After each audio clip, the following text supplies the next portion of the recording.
c'est mitigé. Et là, j'ai des choses à dire. Salut les fraudes, j'espère que vous allez bien. On se retrouve pour une nouvelle vidéo. Débrief du match entre l'équipe de France et l'Irlande du Nord. Victoire 3-1 de l'équipe de France dans un match où l'Irlande du Nord est restée très bas, bloc défensif, le 5-4-1 des ténèbres, bloc très bas. Bref, c'était un contexte assez spécial sur ce match, on le sait. C'est peut-être pas le genre de contexte qu'on va beaucoup retrouver en Coupe du Monde, mais on le retrouvera très certainement face à l'Irak. Donc ce match est important pour la préparation de la Coupe du Monde. Affronter ce genre d'équipe, même si ça reste un match de purge pour certains, ça va être important pour la Coupe du Monde et la préparation de la Coupe du Monde. C'est important de se frotter à ce genre de positionnement, de se frotter à ce genre d'équipe. On va pas tirer de grandes sonnettes d'alarme parce qu'on se rappelle qu'en 2022, la France avait enchaîné des matchs catastrophiques à deux doigts de descendre en Ligue B, en Nation League, avant de faire une finale de Coupe du Monde. Donc il ne faut pas non plus tirer des sonnettes d'alarme. On est habitué à voir la France faire des matchs un peu mitigés et au final faire des grandes compétitions, c'est pas nouveau et on a l'habitude de le voir. Maintenant, la chose que j'ai envie de dire et la chose dont il faut parler dans ce match, c'est que Didier Deschamps, j'ai la sensation qu'il met des joueurs, et je parle des 4 offensifs, qu'il met des joueurs pour faire plaisir à tout le monde, que ce n'est pas un système qui va fonctionner réellement ou un système qui met en valeur tout le monde. Il est obligé de faire ça parce que mettre Doué à gauche, alors il joue plus à droite mais à gauche il a été excellent aujourd'hui, Olysée à droite, match exceptionnel mais un triplé, mais Mbappé et Dembélé aujourd'hui ils sont en dessous, et ils sont en dessous mais Deschamps les met parce qu'il ne veut pas mettre Mbappé autre part que dans l'axe, il veut pas le mettre sur le côté, donc forcément Mbappé prend directement l'axe et c'est Dembélé qui paye les pots cassés de tout ça, et c'est lui qui va jouer dans un rôle différent de ce qu'il a l'habitude de faire. Mais on parle d'Ousmane Dembélé, ballon d'or, qui joue numéro 9, qui est excellent à ce poste là, avec un Mbappé devant lui qui décroche beaucoup. Mbappé fait le rôle du 9 et du faux 9, donc déjà Mbappé a moins de choses à faire, et à côté t'as un Olysée qui fait son rôle de ailier droit, il fait également le rôle du numéro 10, donc Olysée distribue un peu, donc qu'est-ce qui reste à Dembélé? Qu'est-ce qui reste à Dembélé? Moi la question je vous la pose. Maintenant oui bien sûr Mbappé en équipe de France, il a prouvé, il a fait des choses, gagne la Coupe du Monde, tout ça, 2022, finale, etc. Tout ce que vous voulez, il n'y a pas de souci. Donc dans la tête de Deschamps, Mbappé reste le joueur sur lequel il veut s'appuyer. Mais ce qu'il faut comprendre, c'est que le positionnement d'Mbappé conditionne les autres joueurs. Et à un moment donné, si tu ne veux pas mettre Ousmane Dembélé en tant que numéro 9, le poste dans lequel il est bon, le poste dans lequel il excelle, le poste dans lequel il fait remporter la Ligue des Champions au Paris Saint-Germain, le poste dans lequel il a remporté le Ballon d'Or, si tu ne veux pas le mettre à ce poste-là et que tu le mets dans un rôle uniquement parce que c'est le Ballon d'Or et que tu ne peux pas mettre le Ballon d'Or sur le banc parce que sinon tu vas passer pour un fou, mais tu mets Dembélé dans une position dans laquelle il n'est pas à l'aise, où il y a des joueurs qui vont faire son rôle et donc Dembélé n'a plus de rôle à faire. Dembélé est utilisé inutilement. Son positionnement devient juste inutile parce qu'Mbappé décroche et Olysée fait un peu le rôle de playmaker, c'est le jeu d'Olysée. Donc Dembélé devrait être le numéro 9 de l'équipe de France parce que tu le vois, le jeu aujourd'hui encore une fois il penche beaucoup sur les côtés. On utilise beaucoup les ailes pour au final faire des centres qui sont tout le temps repris où il n'y a personne dans la surface parce que Mbappé n'est pas un 9. Et ça je le dis, je le répète encore une fois. Donc ce positionnement d'Mbappé, si tu veux aller au bout de ton idée et que tu veux mettre Mbappé en numéro 9, parce que moi mon discours n'est pas de dire que Mbappé doit aller sur le banc. Pour moi, Mbappé doit être mis sur un côté et tu dois mettre Dembélé dans sa position préférentielle qui est le poste de numéro 9 parce qu'il est important dans ce poste-là et qu'il est bon dans ce poste-là et qu'il sait jouer dans ce poste-là. C'est son poste. C'est son poste.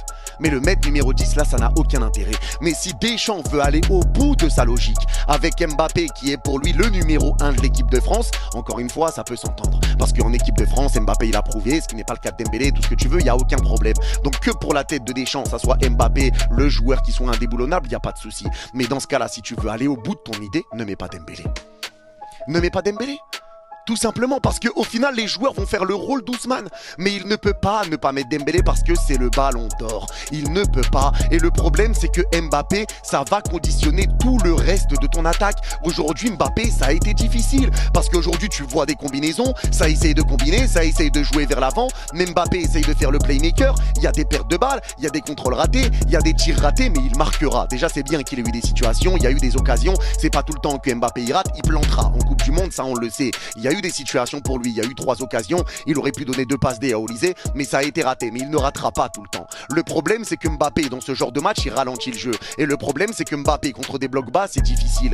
Donc aujourd'hui, tu dois trouver un équilibre pour que ça marche offensivement. C'est pas un débat de « Ouah, Mbappé, il a été nul. Ouah, Dembélé, il a été nul. » Et j'ai l'impression que les pros Mbappé, ils essayent de faire la même chose qu'au Real Madrid, c'est-à-dire « Ah, le problème, c'est Vini. Ah, en France, le problème, c'est Dembélé. » Mais il faut pas aller là. On parle de l'équipe de France, c'est notre sélection. Le but, c'est de trouver le moyen pour que ça fonctionne, pour que ça joue bien, pour que ça soit cohérent. C'est pas un concours de qui est le plus nul, qui est truc, qui est le problème. C'est pas ça la question. La question, c'est comment tu fais maintenant pour que ça fonctionne offensivement. Comment tu fais? Parce qu'aujourd'hui, tu mets juste des joueurs pour faire plaisir. Tu mets juste des joueurs parce que tu es obligé de les mettre. Mais tu mets de côté la cohérence que tu peux avoir offensivement. Tu mets de côté la cohérence. Parce que là, les gars, je le répète, aujourd'hui, Dembélé, certes, fait pas un bon match. Et il y en a qui vont dire, ouais, mais t'es parisien, donc c'est pour ça que tu le défends. Mais non, c'est juste qu'aujourd'hui, Dembélé fait pas un bon match. C'est vrai, mais il est pas mis dans les bonnes conditions. Il est pas mis dans le registre dans lequel on l'attend. Et il y en a qui vont te dire, ouais, mais Dembélé, il a rien prouvé en équipe de France. Il a joué 9 camps. Il a joué 9 camps. Et c'est ça qu'il faut comprendre. C'est ça qu'il faut comprendre. Dembélé, lui, sait venir dans l'axe. Il sait décrocher. Il sait être là dans la surface. Il sait se positionner. Il se place comme un neuf et comme un faux neuf. Il fait très bien ce rôle-là. Et c'est pour ça qu'aujourd'hui, en équipe de France, tu le vois quand ça passe beaucoup sur les côtés, tes centres n'arrivent sur personne. Alors ça va être facile de tomber sur Théo Hernandez et ses centres ratés, tout ce que tu veux. Mais s'il n'y a personne dans la surface, s'il n'a pas trop de solutions, vous voulez qu'il centre pour qui? Vous voulez qu'il centre pour quoi? Pourquoi? Et il est là le vrai problème. Il est là le vrai problème. Pour moi, je le dis, je le répète. Tu dois mettre Mbappé sur le côté. Et tu dois mettre Dembélé numéro 9. Mais le problème, c'est que Deschamps ne veut pas. Parce qu'il pense que Mbappé ne peut plus être sur le côté.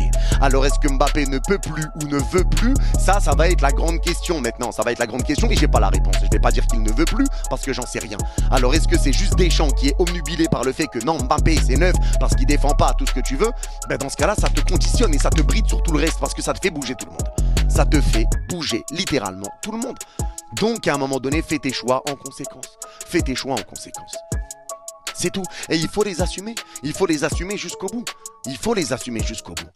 Parce que là, tu le vois, là, aujourd'hui, encore une fois, maintenant, on le sait, Mbappé, équipe de France, Coupe du Monde, tout ce que tu veux. Je le répète, je ne dis pas que Mbappé doit être sur le banc, mais Mbappé doit être sur le côté. L'axe doit être fait pour Ousmane Dembélé. Et ça, pour moi, c'est le point important. Il va falloir trouver de la cohérence offensivement. Parce qu'aujourd'hui, c'est Doué et Olysée qui te portent.